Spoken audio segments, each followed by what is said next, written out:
Selamat malam untuk kita semua. Di sini saya Binsar Davis Tumpul dengan NIM 230402006 dari jurusan Teknik Elektro. Di sini saya akan memaparkan terkait perancangan dan pemasangan PLTS atap pada rumah saya sendiri. Nah, di sini yang saya hormati yaitu dosen pengampu mata kuliah Energi Baru dan Terbarukan yaitu Pak Insinyur Ferry Rahmat Astenti Bukit STMT IPM. Nah, tujuan saya membuat video ini adalah untuk menjelaskan proses perencanaan sistem PLTS atap pada rumah. Yang kedua, menganalisis kebutuhan energi listrik rumah tangga. Yang ketiga, yaitu menentukan kapasitas sistem PLTS yang sesuai. Dan yang keempat, yaitu menyusun estimasi biaya pemasangan sistem PLTS atap. Sekiranya yang saya harapkan dari video saya ini adalah dapat membantu dalam merancang ataupun memasang PLTS di rumah kita masing-masing. Selanjutnya saya akan memaparkan tahapannya mulai dari awal hingga akhir yang dikenal dengan nama yang pertama itu B1 yaitu pemasangan panel surya. Ada kita akan menganalisis yang pertama itu lokasi pemasangan panel suryanya, baru kita ada menganalisis kebutuhan listriknya juga, baru yang kedua ada B2 itu yang lebih tepatnya ini lebih detail terkait perancangan instalasinya. Di sini kita menghitung energi hariannya, mulai kita juga menghitung kapasitas optimal PLTS, jumlah panel surya, inverter, baru luas area yang efektif, dan eh, daya puncak pada sistem PLTS kita. Baiklah, saya akan mulai videonya. Baiklah, selanjutnya kita masuk ke tahap awal untuk memasang instalasi PLTS atap, yaitu dengan menganalisis kondisi atau bangunan yang ingin kita pasang PLTS. Dalam kasus ini, saya mengambil rumah saya untuk saya pasang PLTS atap.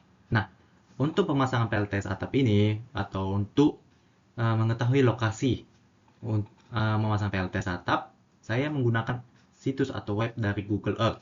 Di sini dari Google Earth saya dapat mengetahui bagaimana untuk orientasi bangunannya, baru posisi geografis serta kondisi lingkungan sekitar. Seperti yang kita lihat di sini, ini adalah rumah saya dan di sini terdapat informasi terkait lokasi rumah saya dan elevasi permukaan tanahnya 4,82 meter dan orientasi bangunannya. Orientasi bangunan itu beberapa bangunan itu ada yang dari utara ke selatan dan atau timur atau barat ke timur. Nah, untuk orientasi bangunan saya yaitu seperti terlihat di sini yaitu ya barat ke timur. Nah, selanjutnya kita akan menganalisis terkait gangguan-gangguan yang dapat menghambat terkait sinar matahari atau cahaya matahari dalam mencapai permukaan dari panel surya. Nah, salah satu hambatannya itu adalah analisa bayangan atau analisa shading.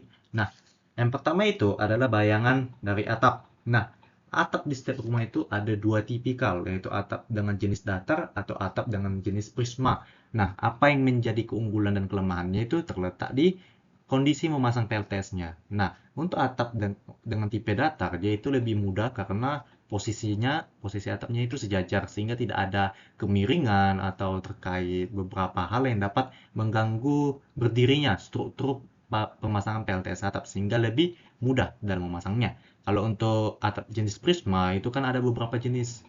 Dari prisma ada yang prisma memanjang atau yang miring sebelah atau yang beberapa hal lainnya. Nah, untuk itu, untuk atap dengan jenis prisma itu memasang PLTS perlu memperhatikan beberapa faktor yang diantaranya itu yang tadi yaitu orientasi bangunan. Apakah dia dari timur ke barat atau utara ke selatan. Nah, karena kita ingin menangkap cahaya matahari lebih optimal, maka kita harus memperhatikan orientasi bangunan kita itu dari arah matahari timur ke barat.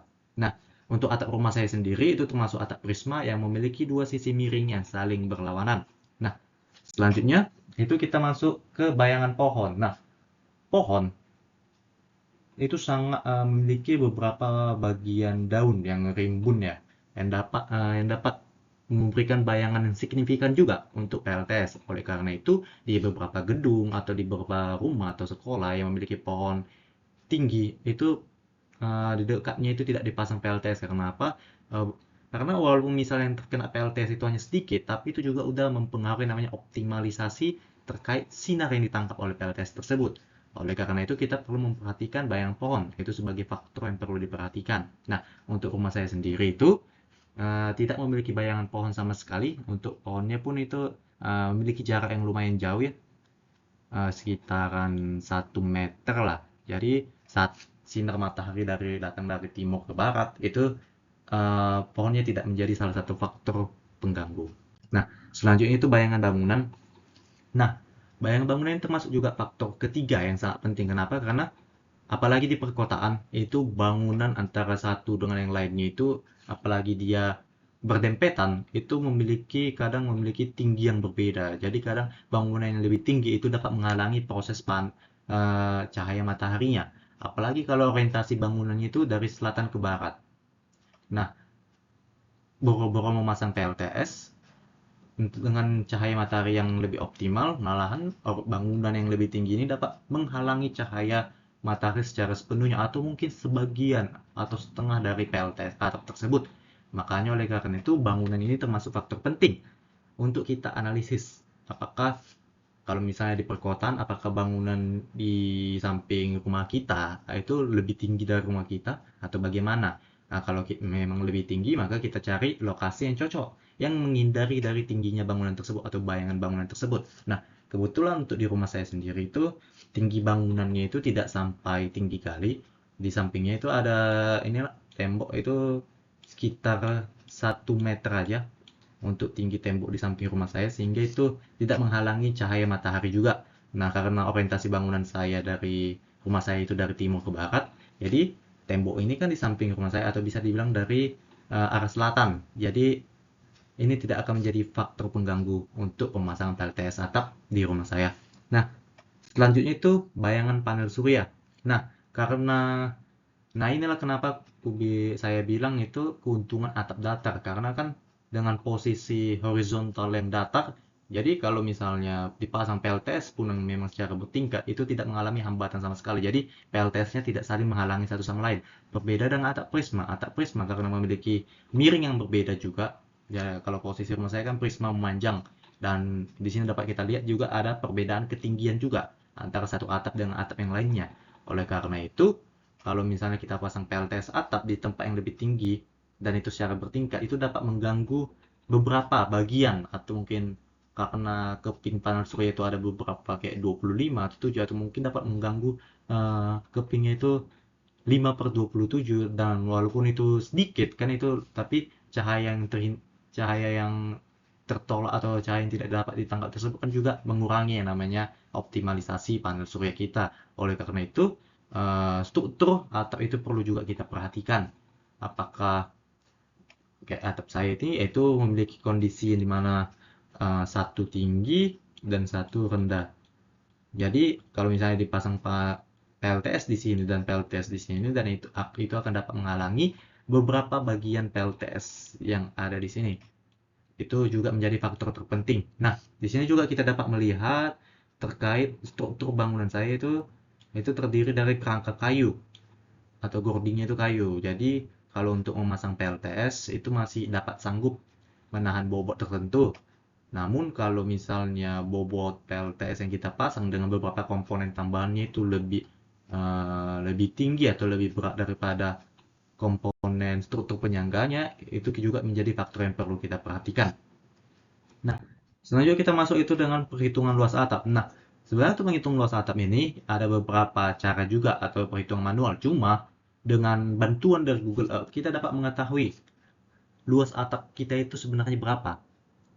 Jadi kita dengan mengetahui luas atap keseluruhan, kita dapat mengetahui juga lokasi PLTS yang mau kita pasang itu berada di sisi mana. Nah, sesuai dengan yang di rumah saya itu, untuk luas atap rumah saya itu di kisaran 52,55 meter persegi. Untuk kelilingnya itu 29,55 meter. Nah, hal ini juga menjadi faktor pendukung atau yang dapat mempermudah kita dalam memasang atau instalasi PLTS. Oke, selanjutnya kita masuk ke analisa beban kelistrikan. Nah, di sini saya telah melis atau membuat beberapa beban, yaitu sebanyak 18 beban listrik di rumah saya, yaitu yang diantaranya itu ada AC, yaitu setengah PK, yaitu dengan merek Midea. Nah, untuk beberapa AC itu memiliki yang merek berbeda itu memiliki daya yang berbeda juga.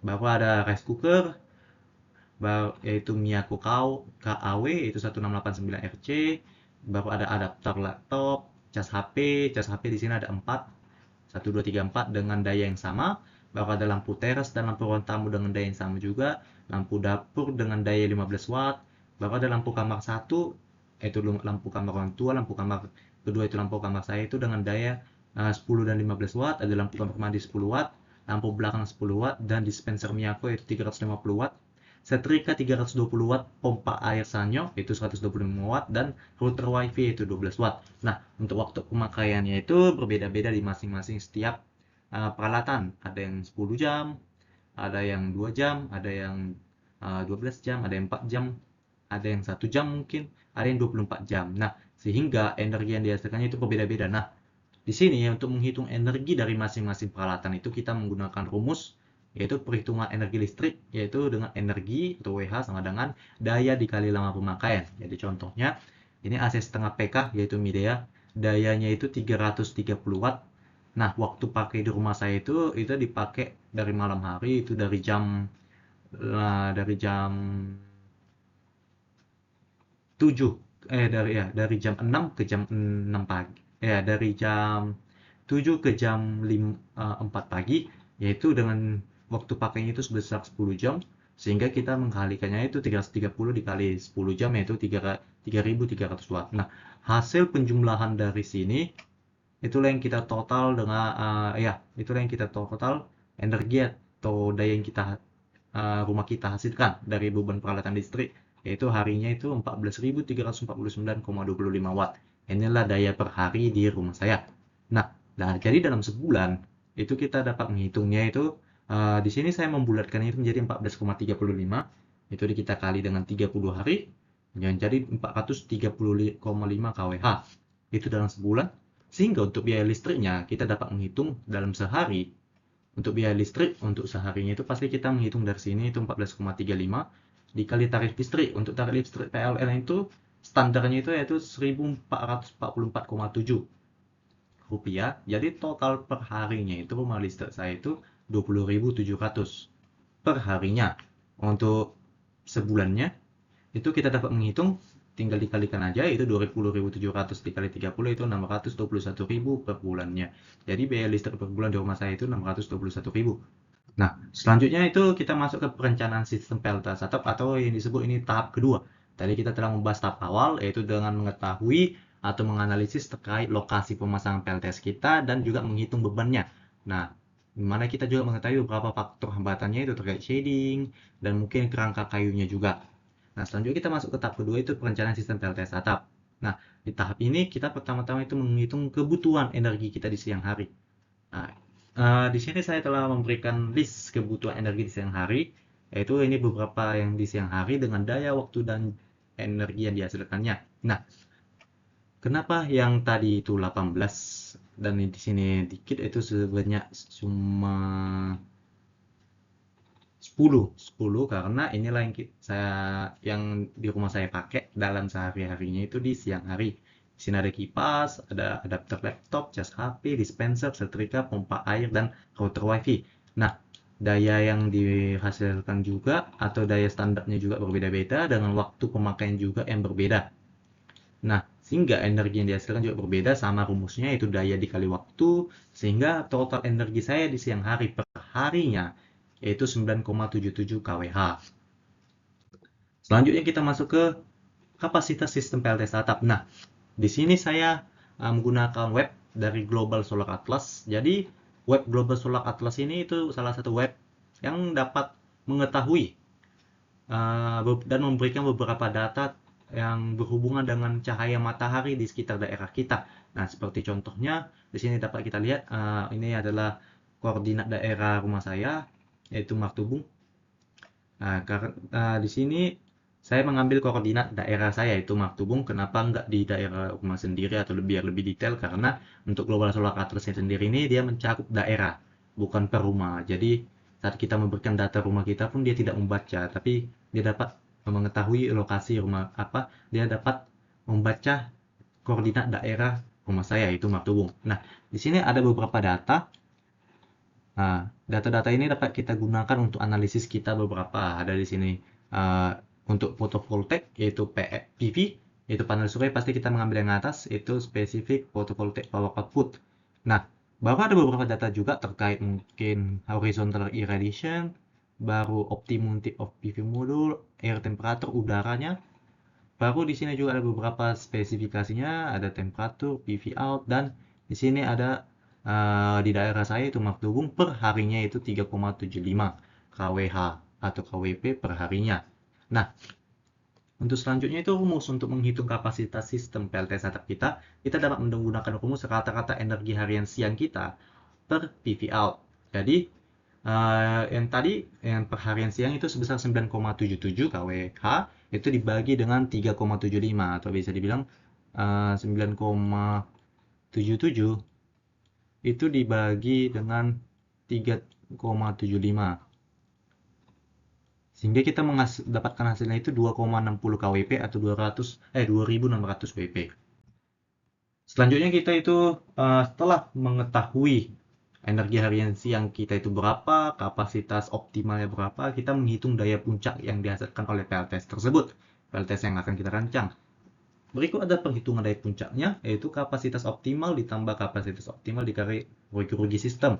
Nah, untuk kapasitas optimalnya kita ngambil tadi, yaitu 2600 tambah 2600 dikali 25%. Sebenarnya untuk rugi-rugi sistem ini bisa dari 15%, 20, 25. Cuma dalam perencanaan itu saya mengambil filosofi bahwasanya kita harus mengambil kemungkinan terburuknya. Nah, dari sini kan saya ngambil kemungkinan terburuk yaitu 25% efisiensinya. Jadi daya puncaknya itu 2600 tambah 650. Di sini saya mendapatkan daya puncaknya itu sebesar 3,25 kWp. Selanjutnya kita menghitung yang namanya jumlah panel surya. Nah, setelah kita mengetahui beberapa hal tersebut, juga kita harus mengetahui jumlah pasti panel surya yang kita butuhkan itu berapa. Jadi untuk memasang PLTS ini tidak sekadar feeling, bahwasanya kayaknya kita butuh 4 panel surya, 5 panel surya, atau 2 panel surya. Jadi ada beberapa tahap yang harus kita lakukan. Nah, setelah 3 tahap tersebut, barulah kita menentukan jumlah panel surya kita mau berapa. Berikut ada perhitungannya, yaitu daya puncak sistem dibagi daya modul. Nah, daya modul di sini yang dimaksud itu adalah daya PLTS yang ingin kita beli atau kita rancang. Itu PLTS itu ada beberapa dayanya, ada yang 250 WP, 500 WP, 550 WP. Jadi di sini saya ngambil dengan dayanya itu 500 WP. Nah, untuk itu kita menghitungnya itu 3250 dibagi 500. Jadi jumlah modul yang terpakai itu 6,5. Nah, jadi saya bulatkan itu sebanyak 7 panel surya yang harus dipakai untuk memenuhi kebutuhan energi listrik di rumah saya. Selanjutnya itu kita menghitung luas area efektif. Nah, tadi itu luas permukaan atap secara sepenuhnya. Kita menghitung luas area efektifnya itu berapa. Nah, di sini ada rumusnya juga, yaitu area atau meter persegi itu sama dengan KWP per efisiensi modul surya. Nah, untuk KWP kita itu 3250 dan untuk efisiensi modul surya itu 0,14 meter persegi. Nah, kenapa 0,14? Karena ini ada standarnya. Ada standar, beberapa standar yang telah ditentukan. Jadi untuk efisiensi modul surya itu ada 0,14. Jadi untuk areanya itu 24 meter persegi. Jadi luas area efektif yaitu di atap saya itu 24 meter persegi. Jadi tadi luas area permukaan rumah saya itu sebesar 56 sekian meter persegi. Jadi yang terpakai itu 24 meter perseginya aja untuk 7 panel surya. Nah, selanjutnya kita masuk ke inverter. Nah, selain dari jumlah panel surya, kita juga harus mengetahui inverter. Karena apa? Nah, karena pada awalnya kan panel surya ini dia mengubah dari cahaya matahari menjadi energi listrik. Tapi itu masih dalam bentuk DC atau daya pergerakan atau arus arah. Nah, untuk itu kita harus perlu menyearahkannya. Karena kebutuhan beban listrik di rumah-rumah biasanya itu menggunakan jenis AC atau bolak-balik. Jadi, kita perlu mempertimbangkan inverternya, berapa daya yang perlukan, yang kita butuhkan. Nah, ada perhitungannya itu inverter yaitu 0,8 dikali 3,5 kWp sebesar 2,8 kWp atau bisa dibilang 2800 kWp. Dan karena inverter ini dia digenap atau ya dibulatkan, jadi inverter ini hanya ada di 1000W, 1500, 2000, 2500 sama 3000. Jadi inverter yang dibutuhkan di rumah saya itu sebesar 3000 kWp. Selanjutnya kita mengetahui sudut kemiringan panel surya. Nah, kenapa kita perlu mengetahui sudut kemiringan ini? Karena Ini hanya untuk atap prisma. Jadi untuk atap datar kan karena horizontal dengan 0 derajat, jadi tidak perlu memperhatikan yang namanya kemiringan. Cuma untuk di atap prisma kita perlu memperhatikan kemiringannya. Nah, ini saya menggunakan juga Global Solar Atlas. Jadi Global Solar Atlas ini dapat mendeteksi atau dapat mengetahui beberapa kemiringan atap rumah saya. Nah, untuk kemiringan atap rumah saya itu di sudut kemiringan itu 4 derajat. Jadi 4 derajat sudut kemiringannya untuk mendapatkan kapasitas optimal sinar matahari. Baru untuk sudut azimut itu 180 derajat. Nah, lalu lanjut setelah itu kita masuk ke rencana keuangan pemasangan PLTS atap. Nah, setelah kita melewati 2 tahap sebelumnya itu pertama itu tahap mengetahui lokasi pemasangan PLTS atap, menghitung kebutuhan beban, baru kita juga menghitung perencanaan PLTS atap dari kapasitas optimal, energi harian, daya puncak, baru jumlah modul, inverter, dan beberapa hal lainnya. Kita masuk ke rencana keuangannya. Ini untuk rencana keuangan yang telah saya susun untuk pemasangan PLTS atap di rumah saya. Di sini saya memberikannya itu dengan 2 komponen, yaitu komponen utama dan komponen pelengkap. Nah, komponen utama itu untuk sistem modul suryanya. Nah, jadi di sini ada panel surya yang jenis saya gunakan itu monokristalin karena umum dan juga dia murah juga. Jadi untuk jumlahnya itu dapat kita lihat yaitu untuk 7 keping PLTS atau panel surya monokristalin itu sebesar 16.625.000.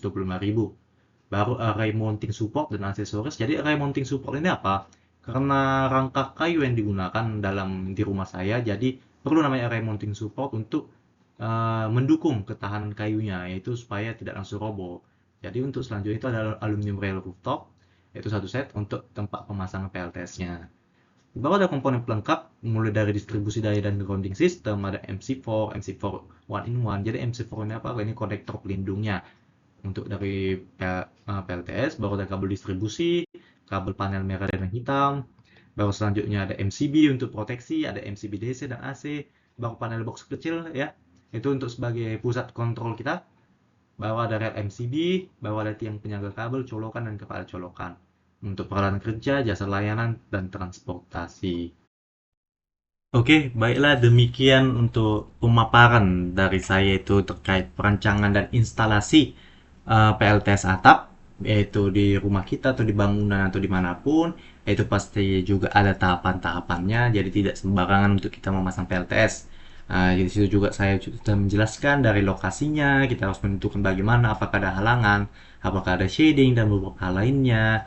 Baru kita juga harus mengetahui beban-beban atau peralatan listrik yang kita pakai, baru kita juga harus menghitung beberapa untuk memasang PLTS yaitu kapasitas optimal. Kita harus melihat datanya juga, data dari itu ada di Global Solar Atlas, itu juga sangat efektif untuk melihat data curah cahaya matahari di daerah kita. Baru setelah itu menentukan daya puncaknya, baru kita menentukan jumlah panel surya hingga kita merancang keuangannya. Baiklah, demikian dari saya. Semoga bermanfaat dan terima kasih.